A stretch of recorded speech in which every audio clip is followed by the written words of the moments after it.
in here. Oh! Oh, whoa!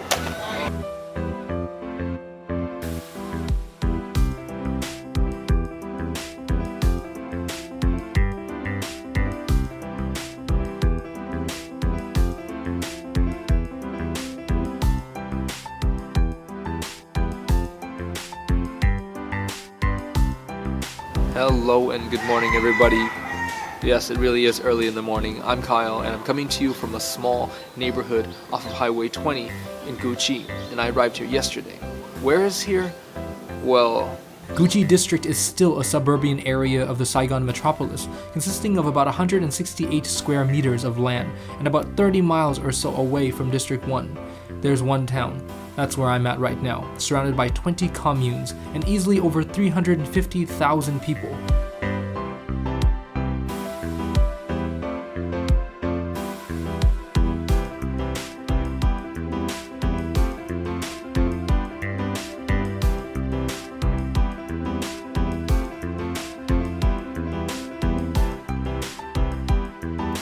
When you think of Gucci, you might think of, no, not that. Nobody thinks of that. You might think of assorted rice paper because Tây Ninh province is so close in proximity, or you might imagine the popular Gucci tunnels. However, Gucci District is not just an urban one, it's also loaded with farmland. In fact, let's get into a Korean car and go on a field trip.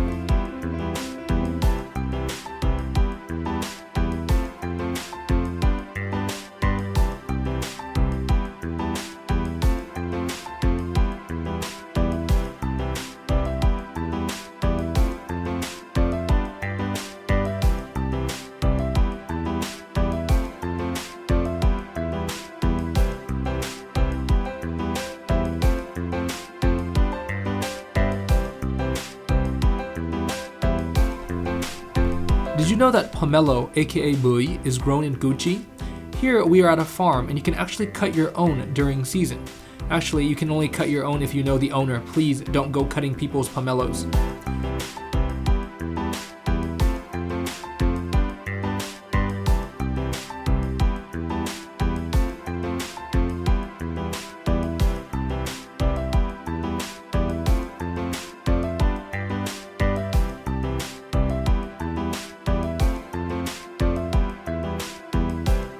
Cucumbers, aka yuleo, is also another crop that's grown here.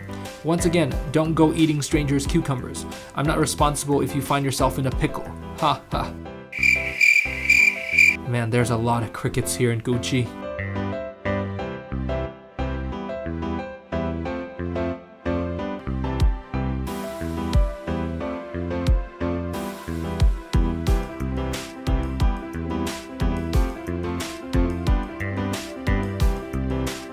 See, I told you there was a lot of crickets here.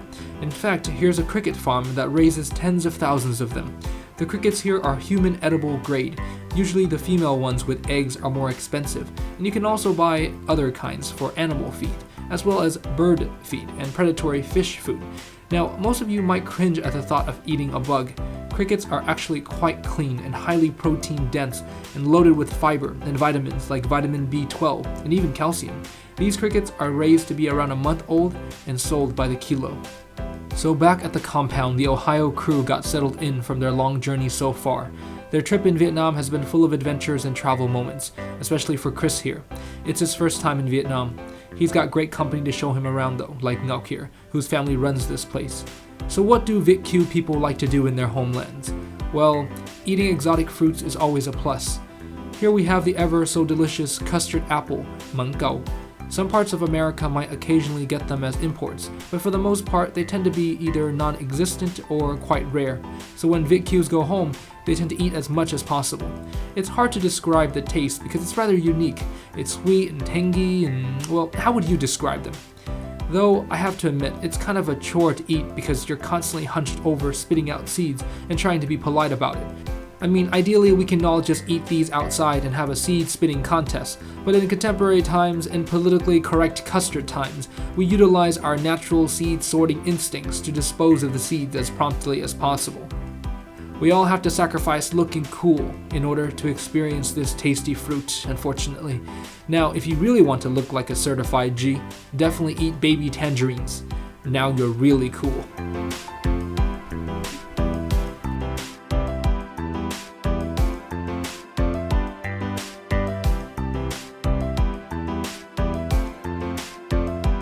Did you just drool a little bit? Did your mouth just water?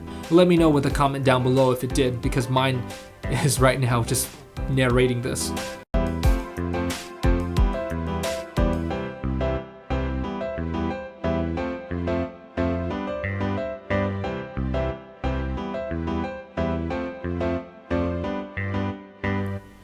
Green mango, soy sun, dipped with chilies and salt, or fish sauce and sugar, is such a Vietnamese classic.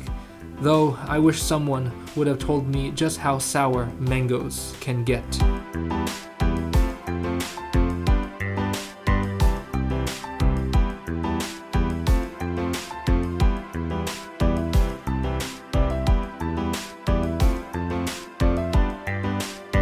As the night wore on and in between meals, the Ohio crew spent time together eating dry rice paper with a little salt and chilies, putting their heads into their hands, and a whole lot of finger pointing going on here.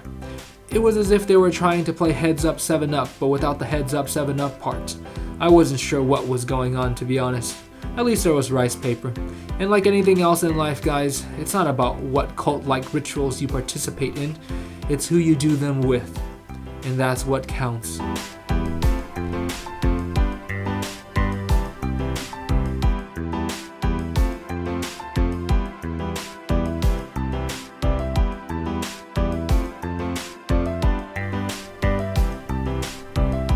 Dinner rapidly approached, and we all made our way to a local drinking-style quang, or a small, down-to-earth restaurant.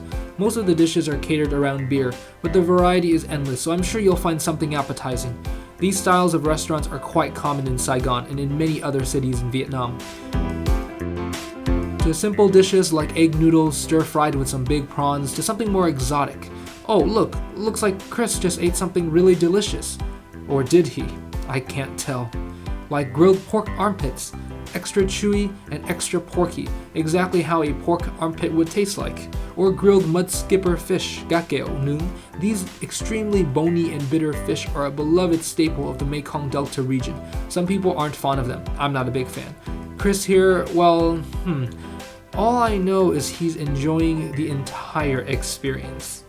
No regrets.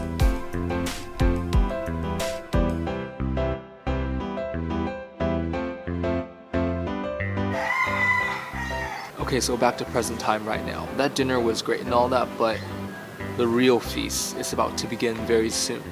So do join me for that.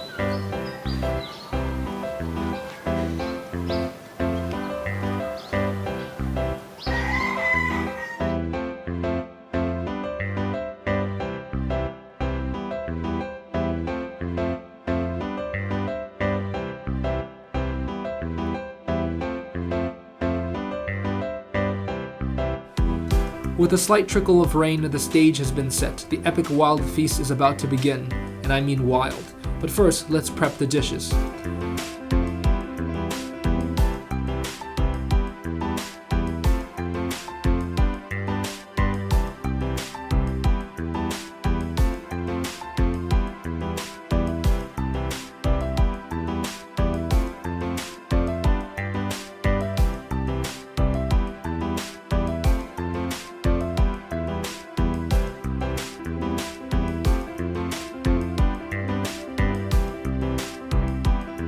Okay, this is a great way to start. Minced snake on a rice sesame cracker. This Trang Bam Vây Bánh Đa dish consists of lemongrass and turmeric mashed up and cooked over a thin layer of oil. If I didn't tell you it was snake, you would have never guessed it. The lemongrass flavors are overbearing and removed most of the snakeness away. This is a good or a bad thing. Simple sweet pork ribs grilled over charcoal. There's not much to say about these. They aren't your baby back ribs, nor are they really fall off the bone tender. Where's the barbecue sauce? I don't know. They're in a whole nother league of their own, and that league requires you to bring a lot of floss or toothpicks.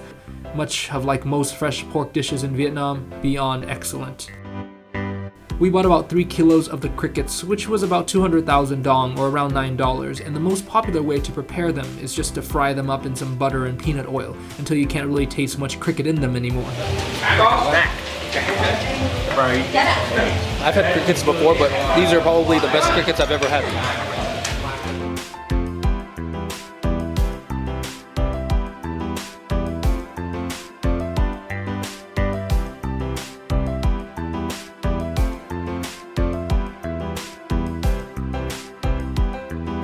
It's like a chicken, of course. Not the first time I've had snake, but you can actually chew the bones, but chew them well.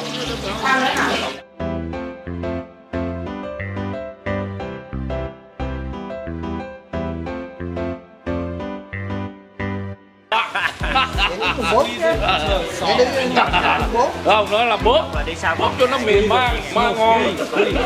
Vú sữa mà, ăn. Bóp.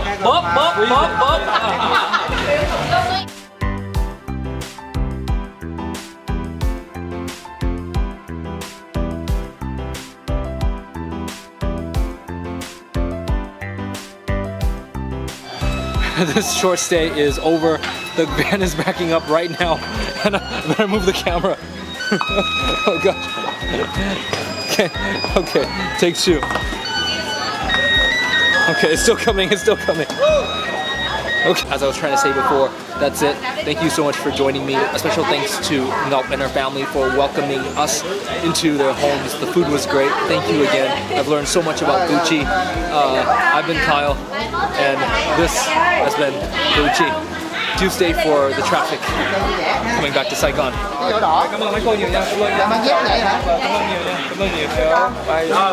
bữa về ngỡ như bé bù đắp sao.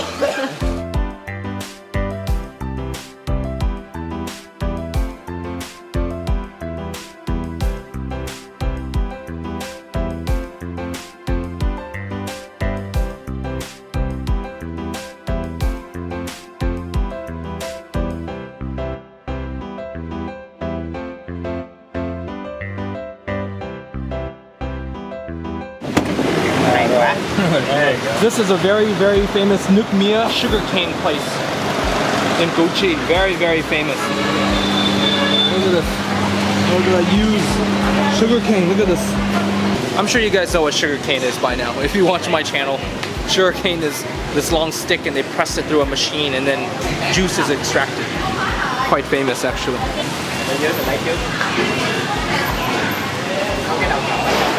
This sugarcane has durian in it. If you like durian, this is it. If you don't like durian, ask for no durian. Thank you guys so much for watching this video. Please subscribe if you haven't already, and thank you Ngọc and her family again. Let me know below if you ever want to try local foods in Gucci. Good night.